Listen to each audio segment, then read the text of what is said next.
And I think, I mean, the sports radio one made me think of like talk shows have always been that way. Like the notion of a broadcaster engaging an audience through call-ins and stuff like that.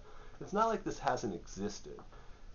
As I was saying, it's not like the notion of a reader or an audience engaging the journalist or the broadcaster hasn't been possible. It's been that way. Like you have talk radio, you have letters to the editor. I don't know, TV can basically do audiences, and ask them to talk in like really, for the most part, crappy news shows and stuff like that.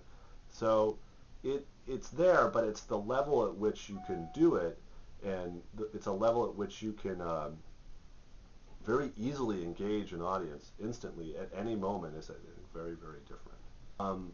Here's how it changes it. In the model of the letter to the editor, they can choose to not publish the letter to the editor. They're selecting the ones that they think deserve publication. In the talk radio show, the audio engineer at any point in time can mute the caller. In comments, yeah, you can do the same thing and prevent the commenter from commenting. But in Twitter, you can't do that at all. It's in the open. And so if there's something a journalist says that enough of the audience has something to say about it, they can gather together through like a hashtag or something like that and continue to communicate. You can't turn off the audience so easily. That's a big difference. And that's kind of some of the things that they talk about when they talk about movements for social change that use social media to support their goal of not being just shut down by the official media, if you will.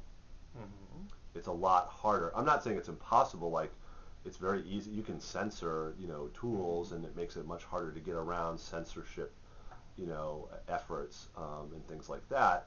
But as long as the spaces, if they're not being censored per se, then you can't stop them from talking, and in a sense like talking at you. You can ignore them. A journalist can ignore anybody on Twitter and things like that, and you can kind of in a sense block them.